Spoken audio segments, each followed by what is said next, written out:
Let's talk about how the TikTok ban, Instagram's new payment tiers, a mental health platform's dirty deed, and chronic illness are all connected, and why this threatens to limit or eliminate communities of people dependent on digital connections.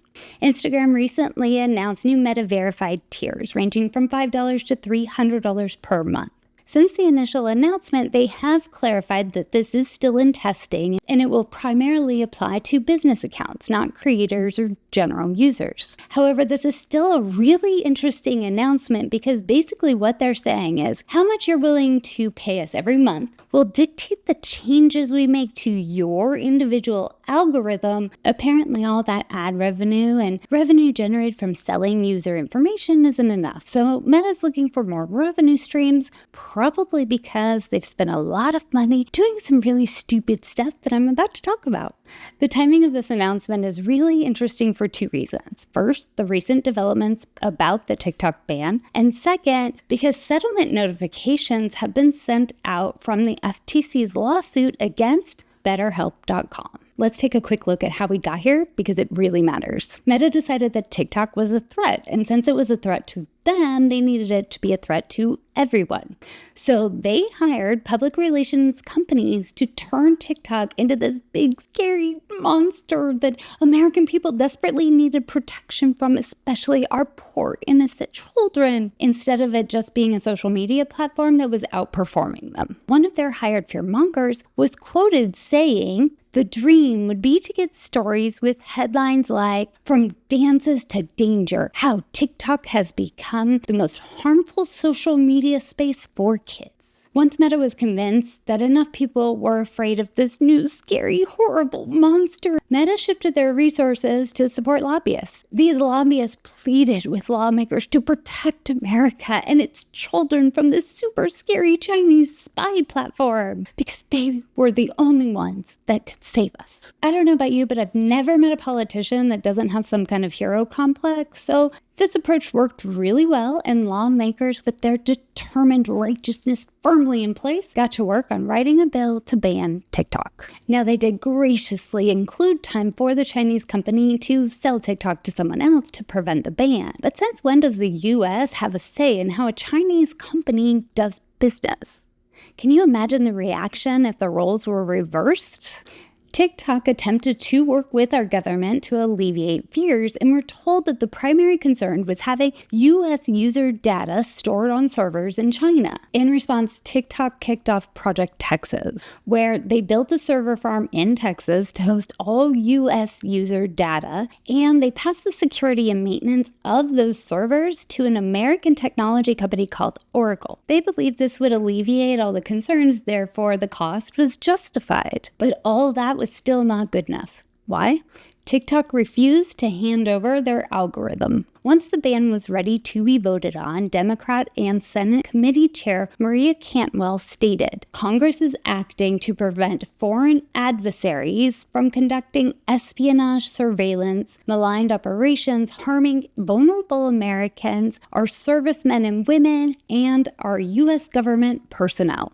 They really do believe that they're like saving America here. Senate Intelligence Committee Chair Mark Warner, a Democrat from Virginia, was quoted in The Verge saying, "At the end of the day, they've not seen what Congress has seen. They've not been in the classified briefings that Congress has held, which have delved more deeply into some of the threats posed by foreign control of TikTok." And then he gives us a little peek behind the curtain and says, "To those young Americans, I want to say we hear your concern, and we hope TikTok will continue under new ownership, American or otherwise." Are you seeing this? It's crazy. The TikTok ban was going through the standard legislative process, but that wasn't quick enough for some people. What could they possibly use to push this through faster? Maybe something that's really important, already being fast-tracked, and almost impossible to vote against. Like maybe an emergency foreign aid package? Perfect, right? Now, if someone wanted to vote against the TikTok ban, it would mean they had to vote against the foreign aid package. Remember when I said there are two really interesting things happening right now? The other is that settlement award notifications have been sent out from the FTC's lawsuit against BetterHelp betterhelp.com.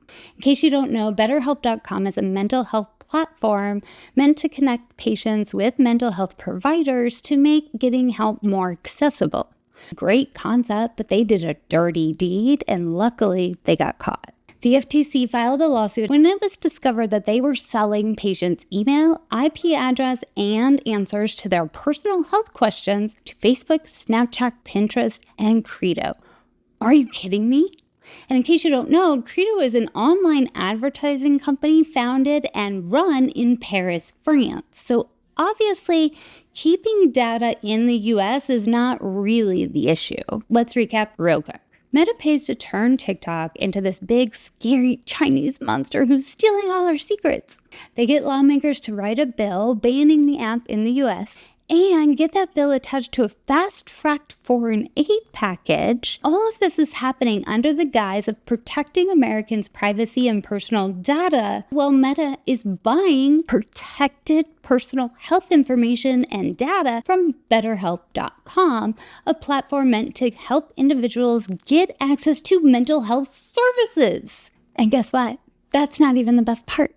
The best part is the irony. Why are we worried about China getting our information from a social media platform? We already know they have most of it because Facebook has admitted to selling user information to multiple Chinese companies. Not to mention the fact that I am sure they've been collecting all sorts of information about us and pretty much anyone else from all the AI and connective devices that we utilize Chinese components and or technology. This isn't a conspiracy theory, it's just facts. Think back over the last few years and all the products that were unable to be manufactured because COVID was preventing Chinese components from being imported. Manufacturing came to a halt for things like cars, TVs, phones, computers, security systems, connected home devices. All of these devices collect user data. The repeated rationale for the TikTok ban has been the need to protect the US and our citizens from China.